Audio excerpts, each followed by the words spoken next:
Welcome to the Lions Den on KCLC HD3 The Tower, Lindenwood Student Run Radio. I'm Emily G. And I'm James Z. And we're joined by the Lindenwood football team's head coach, Jed Stugart. How you doing, Coach? Great. I'm doing awesome. Good to be back on with y'all this week. All right. Well, let's jump right into last week as the Lindenwood Lions took on the FSC number 9 ranked University of Central Arkansas in their home opener. The Lions would fall to the Sugar Bears by a final score of 34-13 in a hard-fought game. Coach, playing against a team of this caliber in front of an energized home crowd, home opener, what was the energy like on the sideline and before kickoff?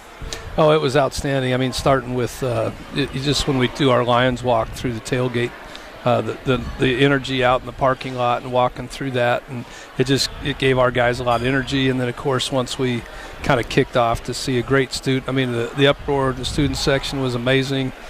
Turned out we had I think we broke a record with our attendance on a home opener, and so just really excited that people were excited to come and watch the first game, and especially such a good game against a really good opponent. Kind of I think a lot of people are kind of curious where we're at, just like we are a little bit, and so I couldn't be happier with the energy and even our production crew. When you think about the entertainment in between quarters and the music and the video board, I mean, it was a good college football atmosphere. Yeah, I really like before the game when you guys have all the younger kids out there and they run through the tunnel, give them all high fives. Every time I see that, I'm like, if I was a kid and I got to do that, it'd make my day. It's such awesome. It's a fun, the community support, and we love to support youth football. And again, I give credit to our to Mike and Nick, and I mean Jacob, all these guys that are involved with like getting our community out for these things, and I just think it's a great team effort. We got a bunch of guys behind the scenes that don't get enough credit for all the stuff they do, and so it's pretty good, pretty cool. Well, you talked about the atmosphere before the game, but then during the game, you guys took an early lead. I just wanted to get an idea of what the atmosphere was like on the bench after you guys took a lead early in the game. Yeah, we feel the energy. I think once the game starts, it's funny how much you don't really hear. It's down on the sideline, you can hear the crowd behind you and things like that. But once the game gets going, it's amazing kind of what you kind of filter out because you're making adjustments and you're talking and all these things. But it's cool. Like the defense can feel that on third down. And we even need them to get louder. It's like that's a big home field advantage. When the offense is it can't hear and things like that. So once the game starts, and I thought our guys, we couldn't finish our drive. We got out of it with a field goal, and we needed to get it in the end zone there with a quality team like that. But at least we got a field goal and kind of took an early lead. And, like I said, the first quarter, I think our guys really came out well and came out to play. And you mentioned the home field advantage. You just went from playing at a packed stadium in Kansas to coming back here.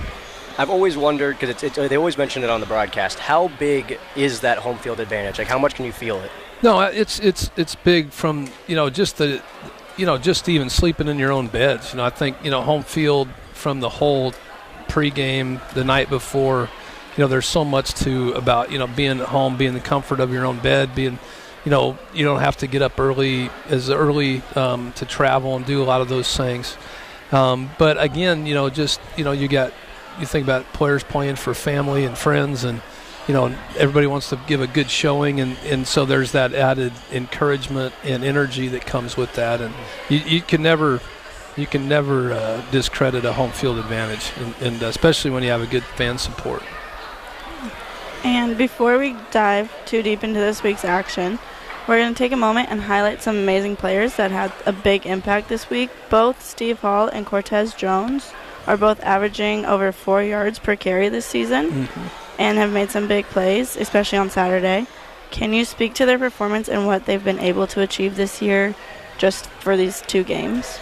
Well, yeah, I'm looking at both of them sitting over there, and they'd be the first to tell you, just because the kind of kids they are, they'd credit the offensive line right off the bat. We've been winning, we're getting better in our run game, and there's, they'd be the first to tell you how good we were kind of doing early in that game.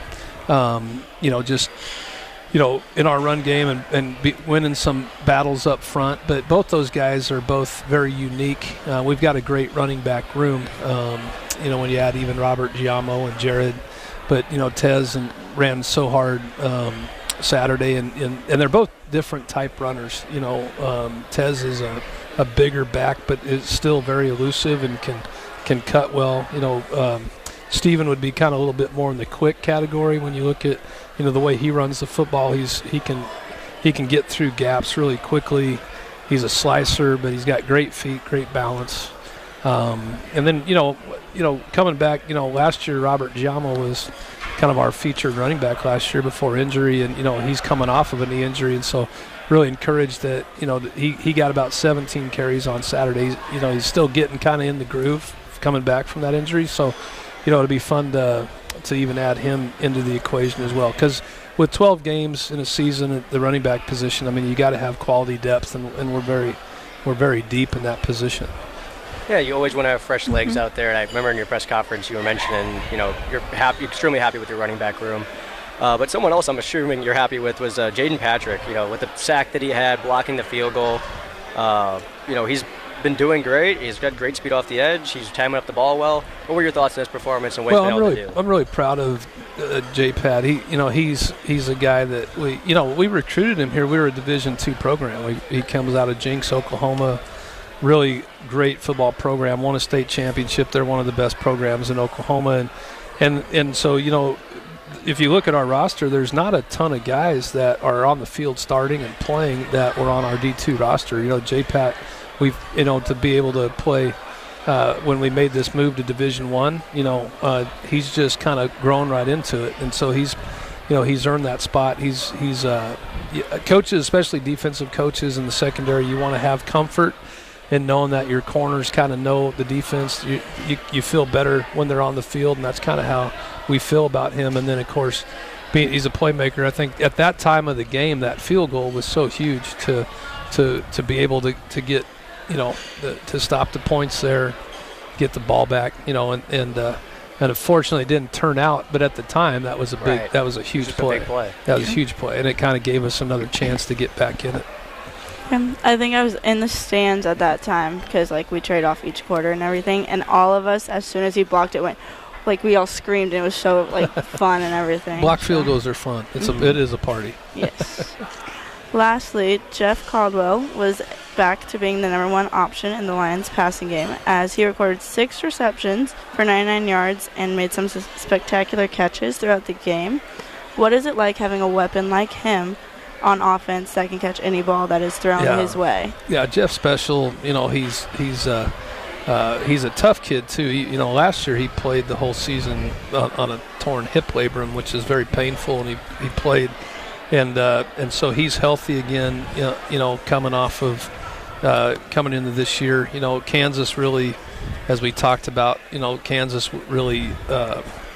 Zeroed in on him that, they took him away a lot, so we were trying to get him the ball. Last Saturday we just missed on a fly down the sideline fly route that he got behind the defensive back so quickly, and just off his fingertips. That would have been giving us that 7-point touchdown lead right off the bat, and he was getting by that DB all night and jumped up, made some great catches. It's that's the kind of offense we believe in. We can be an explosive offense. Jeff has to be.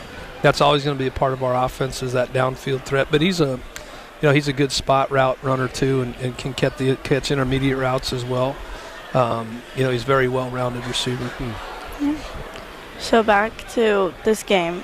This is back-to-back weeks that the defense has been able to keep the team in the game early, but the opponent's run game has been able to take over on the back half of the game. So what can the defense do to keep the run game in check for the full game rather than just first half or second half? Yeah, good team football. Really, we've yet to really put put a game together where we've played 4 quarters and where we've got offense kind of has to help on that a little bit too. There's sometimes when you start getting off the field on 3 and outs, and the defense has been out there for a lot of plays. Now there's the reality is we gave up 3 explosive plays, and two things as a coach that you look at when you look at the film is are we just outmatched? Are we just something that we can't control? But then when you go back and look at the film, you realize, that, 3 of those long runs and explosive plays were just misfits for our defense and the offensive line. So that gives you encouragement to say, hey, everybody's got to trust their assignment, trust each other, and get in their gap they're supposed to be in and kind of eliminate those big plays. And then, sometimes when you get late in the game and you're trying to create some things too where, you're going to take a few more chances defensively sometimes to maybe and they caught us, time we brought a lot of pressure and they caught us on a little shovel screen. And sometimes you're going to give up some of those things when you're really trying to say, hey, we've got to get a stop, we got to get a turnover here. And sometimes it doesn't work. So, I think, those are things that we've focused on all week watching this film is like everything's fixable. We just got to get our guys to buy into that. Yeah. And, that's a good sign. I know you talked post-game a little bit about wanting to emphasize practice tackling at practice this week. As someone who's never played football before in his life, I wanted to when I was younger, but I just didn't want to get hit. What does tackling practice look like, and how can you improve on it at practice? Well, there's a lot of drills you can do to emphasize that. With the you want to try to eliminate injuries, and so usually we don't tackle live in practice once we're in season. I think early on in fall camp, you'll have a few more physical practices. You have some scrimmages because you got to get guys moving and tackling moving targets and everything. But we have different drills out there.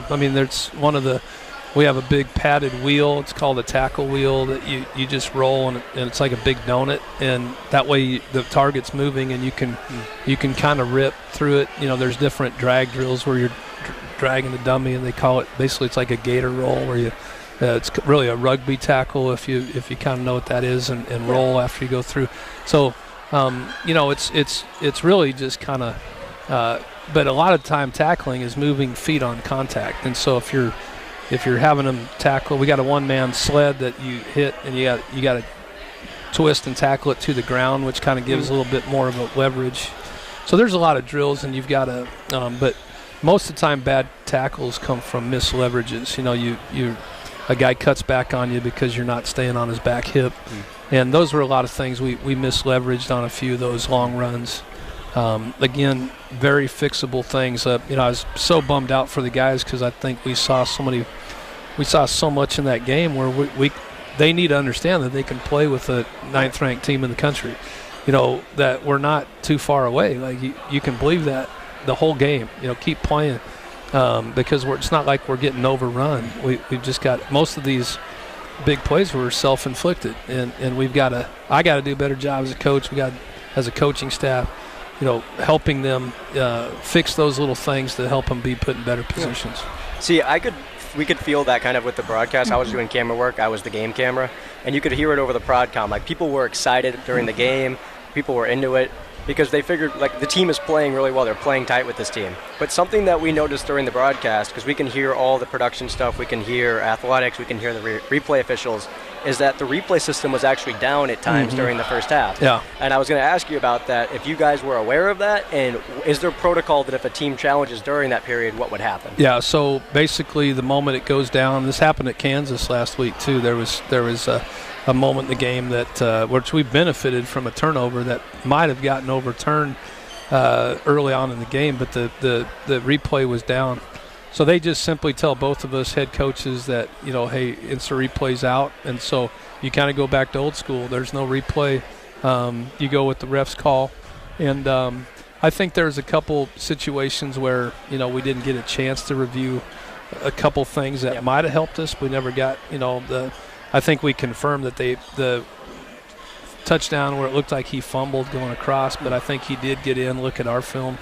But, you just got to go with what they tell you. And all game that would come on and then go back off, then it'd come back on. But, it's funny, I think we have, with the same issues at Kansas, I wonder with all this new technology and the sideline tablets now, and then the Division 1 FBS has headphone communication now. You wonder if some of that stuff's triggering some of all the other technology and the frequencies and things like that. But I'm a football coach, so I shouldn't talk about frequency. Yeah. I know, like, walkie-talkies can mess with random frequencies, too. It happened all the time over summer, and we were like, what is happening right now? It's so And we weird. have those, too. You know, that's the other thing is all of our, you know, support staff and people, game day managers and everything are all got walkie-talkies. Like, you know, when there's 4,500 people in the stands with cell phones and there's a lot of frequencies, because we were having clock issues. We were having they shut the play clock off because it was glitching. And so, you know, we got to figure some of that stuff out here with that.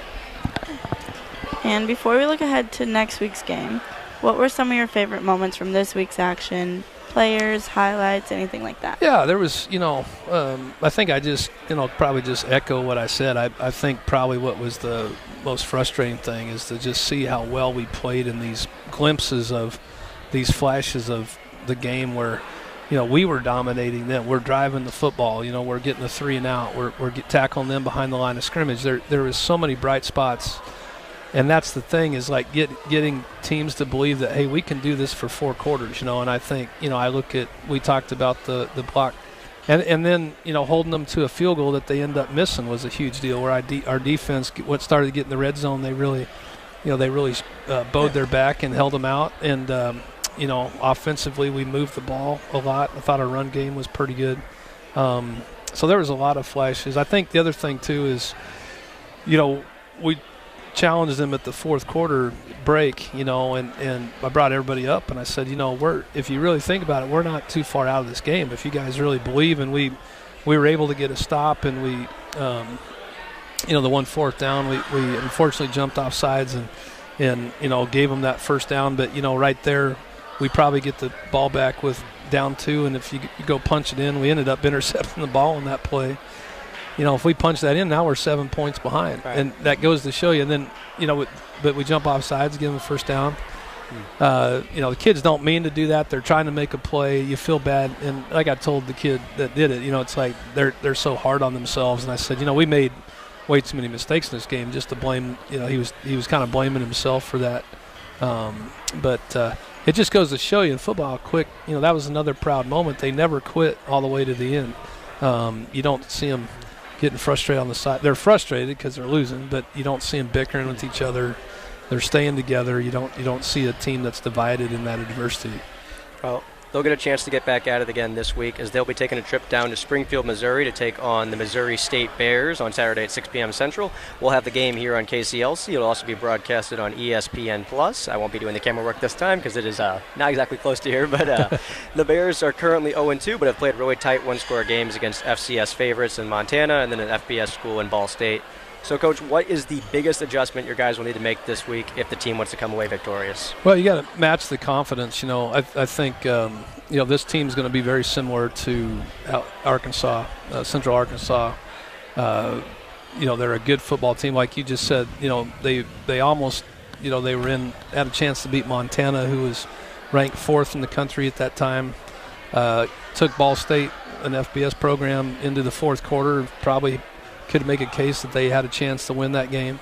So their record is not indicative of at all what the quality of program they are.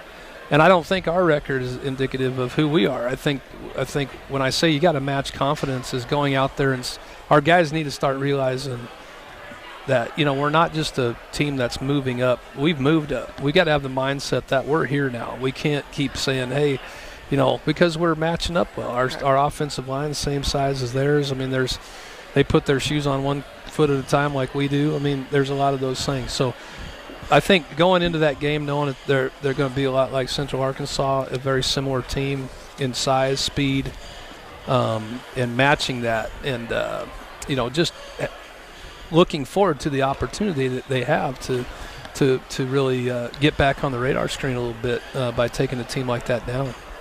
Yeah. And with this being our first time playing Missouri State, like, ever, what are you expecting, looking forward to, locker room, anything like that? Well, you know, it's interesting because we actually have, you know, the football world's really small when you look at coaches that know each other, or, you know, I've been in their stadium before, like, you know, we've had players that have we got a coach that used to be a GA there, so we've got a lot of inside scoop into the facilities and things like that. So I think we're so used to going different places and seeing different locker rooms and all that. I don't know that we see all kinds, so that part doesn't really come into play. I think we do our research to kind of find out, and a lot of times that's calling around to other coaches that you might have friends that coach at a different place and they've played there. Like, what's the wind like there? What's the stadium like? You start looking at a lot of those things that you need to be prepared for. So, all those things go into play when you're starting to prep for a team like that. And even though it is a shorter travel week with just heading down just to Springfield, Missouri, what does travel and team activities look like when you guys are on the road? Yeah, so we kind of on Friday we let them get up and go get a breakfast and everything, and then what we do is we do a quick walkthrough here at our place, and it's actually a helmet practice. We kind of get a little up tempo, get a sweat going and things like that, and then they get a chance to shower and kind of change, and then we'll hit the road around noon. They'll get a little lunch when they get on the bus, and then we just kind of head right to the hotel. In the olden days, you used to go to the field on Friday, but that's kind of changed. A lot of people don't do that anymore. So basically we just get to the hotel, they get to their rooms, they get about an hour and a half of downtime, and then we kind of have a schedule of meetings, position meetings, special teams meetings. We have a team dinner. We have our team chapel, and then we cut them loose, let them have an hour before lights out, go to bed. And then with a night game, we typically let them lounge around the hotel in the morning, don't get them up real early, and just kind of let them sleep in. And then we have another routine as we get closer to kickoff and head into the field. So you kind of eliminated one of the questions I was going to ask you, but in a good way, because whenever I'm on the bowling team, so whenever we travel, we always get to the hotel super late. We get basically zero downtime. They get us down in the morning at 6 a.m., load us onto a bus and say, all right, hopefully you got some sleep, go bowl. And you got to hope you get warmed up. You got to prepare properly. And it's good to hear you guys get some decent downtime whenever you guys are on the road. But you mentioned earlier, both teams looking for their first win of the year, but they've also been playing really, really well so far, both of you guys and the Bears. But how do you as a coach ensure that your team comes out with more energy than your opponent in these types of games? Well, that's one of the things that you can't control. I mean, I've tried everything. That's got to be a team's mindset. And we tell our team all the time, we can prepare you for a game. We can prepare you for what they're going to do, offense, defense, all that kind of stuff. But, you've got to figure out a way that you get your mind right when you take the field. A lot of kids have routines, whether that's the music they listen to. I think TV and movies always show this great locker room speech from a coach to go, and you do that too. I try to, give them my best kind of motivational speech to run out there. But at the end of the day, man, it's that energy's got to be generated in pregame, and kind of that energy coming out of a locker room. But it really comes down to, their mindset. Are you ready to go on the kickoff and set the tone? And for Kansas and this game, I think that we have been starting off fast. I think guys have taken that to heart, and we've been doing a good job of doing that. Yeah. And what is the biggest thing that you want to see from your team this week on the offense side? Offense side is consistency. I think we've had these flashes where we put a really good drive together, and the other thing was, for us to get down to the 1 yard line and we get out of it with 3 points, we couldn't punch it in because of we had one guy broke down on their assignment, and you can't lose that battle. So what I'd like to see is consistency, but especially when we get in the red zone, we got to start scoring touchdowns, because you're not going to beat good teams like Central Arkansas and Missouri State without touchdowns. I mean, field goals aren't going to cut it, and so that's what we're focusing all this week. We've actually been moving the ball more in practice today. We worked a lot of red zone, kind of getting our attitude right once we're in the red zone, and but we've got to execute and be more consistent on offense. All right, so we got one more question before we move into our fun community questions that I know we're all looking forward to. And this one's also a fun one. Who would you say right now was the biggest hype man on the team before the game? Biggest hype man? Well, that's got to be Juice, who we call Aaron Ness, one of our linebackers. He brings it every day in practice. Sometimes I'm up in my office and he runs out on the field. I start to walk down. I can even hear him in my office when he runs out on the field.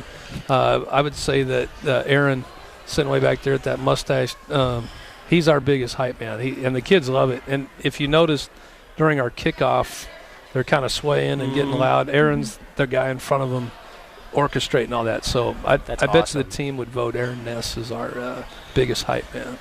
Nice. All right, with that fun question, let's wrap up the show with some questions from the community on our community question segment. This week, we reached out to Lindenwood's Fizz to hear from the students. Our first question is, Coach, what are you personally doing to improve the team to make them competitive at this level? Great question. Right now we've spent trying to get them to get their confidence in believing that we deserve to be on a field like this. Sometimes when you've had a couple losses, there can be some doubt that creeps in. It's funny, that's in our staff meeting on Monday or on Sunday afternoon. We talked a lot as a staff, like, what can we do this week? So sometimes you tweak practice a little bit. We added 2 competition periods today where they're just competing we have a gold helmet that the offense defense competes for. So we've added a couple of those periods to kind of get back to our competitive mindset, and we'll do that again tomorrow. So yeah, there's some things that we've kind of tweaked in practice to kind of get their mindset back to competing and get what that feeling feels like to win and things like that. I love that. So I got a question I'm going to directly quote them because I thought the way they worded this was funny. You're going to like this question, and I think you're going to have an easy answer for it. Okay. But this is in quotes. Why do you run the ball in the red zone 90% of the time instead of passing the ball on a slant route or something, especially this week since their D-line was strong but their secondary was mid at best? It's a good question. It kind of depends, number one, and I don't know if they're talking about like when we're down on the 1 yard line. I believe that's what they're referring to. So the hardest part to throw the football, and slants are an option, but if you think about the reason why it's harder to score in the red zone is because the defense is a lot more condensed. And so when you put 11 dudes in a 15-yard period, based on their coverages, it has a lot to do with that. With us, what I want our team to have is when we're on the 1 yard line, we should not care. Everybody in the building, the other team, everybody should know we're going to run the ball, and it's an attitude. We should be able to get that 1 yard and get that touchdown. And so there's sometimes on 4th down, for example, where everybody thinks we're going to run the ball, where we'll hit them with a play-action slant play or something, because that's actually a pretty good route to run. But a lot of times it's just based on what defenses you're going to get down there through scouting. And, and that can that has a lot to do with the play call that comes, because that's sometimes the hardest place to pass is down in the red zone. Because I felt like on that drive, especially when I read their question, I knew I had to put it in because on that drive, you guys ran the ball so well down the field to get to that point. And I just figured if the run's working, you guys got to go back to it. Yeah. And you guys did. The first run worked out. The last 2 didn't. Yeah. But we got one more question to finish off the show. Emily, what do you got? So I've had this question from a friend. She was wondering if you would welcome the idea of a woman trying out for the team and if it's ever happened. Not for me. I mean, I've never had anybody. It has happened. There's, I just can't remember the team. There's the first woman that kicked a college field goal, I think, was. I'm trying to remember the team, but there has been cases where it's happened at all levels. So there has been usually field goal kickers. Like I've never heard of. Like a quarterback or a receiver, I don't know. That'd be just something I don't know. But I know there's been some kickers in college, females that have made the team and kicked for the team, and so I don't know. I've just never had anybody come in and ask me, and I got a daughter that plays college basketball, and she's highly competitive and she's tough, and so I'm sensitive. I'd be sensitive to that. I'm a girl daddy, as they call it, right? Mm-hmm. So I'm down. All right. It might be tougher than a lot of our dudes. It might intimidate them a little bit. Maybe that's what we need. Maybe. That's right. Well, thank you so much for your time, Coach. Yeah, great job, guys. And thank you guys all to listening for the Lions Den. Thank you for listening to the Lions Den on KCLC HD3 The Tower. This is Student Radio. Be sure to tune in next Tuesday at 7 p.m. We'll be taking another Lindenwood coach out here, and we're going to give him a nice little interview. So thank you guys so much for tuning in, and we'll see you guys next time. Awesome. Bye.